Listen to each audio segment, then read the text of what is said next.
There's a moment you realize no one is coming to clap, no one's counting your hours, no one cares how hard it feels, and that's where most people quit. They start asking, is this worth it? They beg for proof, for signs, for validation. Not you. If you chose this path, that choice is your proof.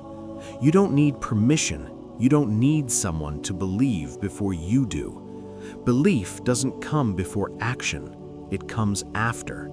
You want confidence? Earn it. You want pride? Bleed for it. You want peace? Carry the weight without complaining. There's something sacred about suffering in silence, not because it makes you special, but because it strips you down to what's real. When no one's watching, who are you? When quitting would be easy, what do you do? When the excuse sounds reasonable, do you take it? That's where character lives, not in speeches, not in promises, in moments nobody remembers.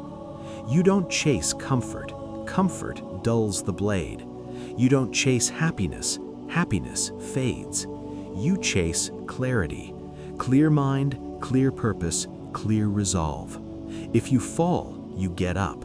If you lose, you train harder. If you're behind, you accept it and move forward. No drama, no self-pity, no wasted emotion. Because emotion clouds judgment, and judgment decides survival. You don't need to be loud to be dangerous. You need to be consistent.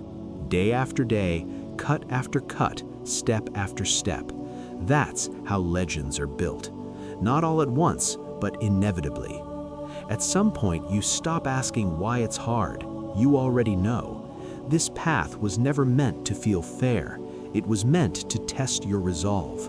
Most people complain when it hurts. They look for another road, another excuse. You don't. If it hurts, good. That means you're standing where others turn back. There's a difference between being tired and being weak. Tired passes. Weakness stays if you let it. You don't let it. Every morning when your body resists, when your mind whispers, "Not today," you move anyway. Not because you feel strong, because you decided who you are. Loyalty isn't loud. Discipline isn't dramatic. It's quiet choices made every single day when no one's watching. People love the sound of ambition, but ambition without sacrifice is just noise. If you're not willing to bleed for it, don't say you want it. There's no shame in quitting, but don't lie and call it rest. If you walk away, own it. If you stay, stay fully. No half steps, no second thoughts, no looking back to see who noticed. You don't train to be praised. You train so you never have to doubt yourself. Because when everything is taken, strength is the only thing that remains. Not motivation, not hope, not emotion. Strength built slowly, repeatedly, without mercy. You don't become sharp by wishing. You become sharp by being worn down and refusing to break. That's how you live. That's how you move forward. And once you accept that this road is lonely, it stops feeling lonely. It starts feeling right. It's not the world holding you back. It's not bad luck. It's the quiet gap between who you are and who you keep postponing becoming. Most people live their whole lives inside that gap. They decorate it, distract themselves in it, call it being realistic. But it's just avoidance with better words. Time doesn't rush you. It doesn't threaten you. It just watches. And every day you don't act, it records that choice without judgment. Real discipline isn't loud. It's private, almost boring. It's choosing the same hard thing when no one's watching and not needing credit for it. Real kindness isn't soft. It's restraint, control, refusing to let emotion make decisions for you. Loyalty isn't to people who come and go. It's to the standard you set when you were alone and promised yourself you wouldn't betray. Most people break that promise quietly. They don't announce it. They just delay again, tell themselves tomorrow is safer. tomorrow is easier, but tomorrow is just today with better excuses. Motivation is unreliable. Some days you feel nothing, no fire, no drive. That's where most stop. But a disciplined mind doesn't ask how it feels, it asks what needs to be done. Cold doesn't mean cruel. Cold means clear.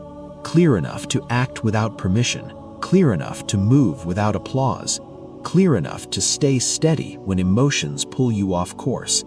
You don't need to prove anything, not yet. Work first, silence first, results later. Patience isn't waiting, it's working without evidence, moving without reassurance, building something no one claps for yet. That kind of patience changes you. You stop explaining yourself, stop reacting, stop chasing urgency. You become precise. And one day, quietly, you realize you no longer crave validation. Not because you got stronger overnight, but because you kept your word to yourself long enough to finally trust your own discipline. That's when things shift. Not outwardly, inwardly. And from there, everything becomes inevitable. There are people who gave everything, their time, their sleep, their comfort, their relationships. They didn't keep a backup version of themselves. And then there's you, wondering if half effort is enough. You look at what real dedication costs and quietly hope there's a shortcut that applies only to you. There isn't. You don't get extraordinary outcomes while living an ordinary level of commitment. That's not discipline, that's entitlement. You can't romanticize the grind from your bed. You can't manifest results while avoiding discomfort. You can't respect yourself while constantly negotiating with weakness. The math is brutal. Either you give yourself fully to the process, or you stop pretending you want the outcome. Wanting something doesn't mean anything. Everyone wants more. Everyone wants freedom. Everyone wants respect. Very few are willing to become the person those things require. Betting on yourself isn't about confidence, it's about burning the exit routes. No just in case, no I'll try, no let's see how it goes. Those are words people use when they're already preparing to quit. You don't need motivation, you need standards. Standards for how you show up when no one's watching. Standards for what excuses you allow yourself to believe. Standards for the life you refuse to settle into. Because the truth is brutal. If you keep doing what's easy, you'll keep living a life that feels small. And no amount of inspiration will fix that. The people who actually win, they don't feel special. They feel tired, isolated, misunderstood, and they keep going anyway. They don't wait to feel ready, they move first. Clarity follows. You don't rise to your potential, you fall to the level of your daily tolerance. What you tolerate in your habits, in your thinking, in your excuses, that's your real identity. So ask yourself something uncomfortable. Are you really betting on yourself, or are you hedging, hoping life goes easy on you? Life doesn't reward intention, it rewards execution under pressure. And if you're serious, truly serious, this is where comfort ends, quietly, deliberately, for good. Nobody talks about this part. You've already decided you want more, but your actions still look the same. Same sleep schedule, same distractions, same avoidance dressed up as balance. And that gap between what you say you want and how you live, that's where self-respect dies. You don't lose confidence overnight, you bleed it out slowly. Every time you say tomorrow, every time you choose relief over progress. You don't need another plan, you don't need another video, you don't need permission. You need to stop lying to yourself.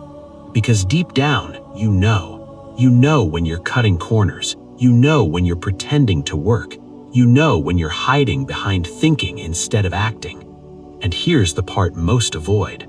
The reason it feels heavy lately is because you're standing at the edge of real commitment. Real commitment doesn't feel exciting. It feels lonely, repetitive, thankless. No applause, no feedback, no one checking if you showed up. That's why most turn back. They don't fail because they're incapable. They fail because they can't stand the silence.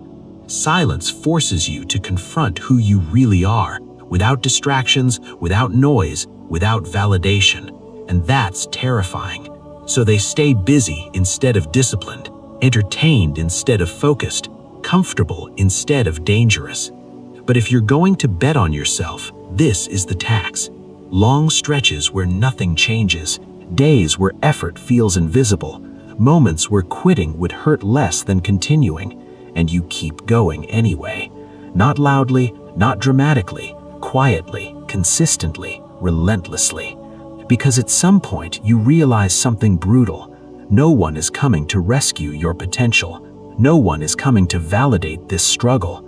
No one is coming to make this easier. And once you accept that,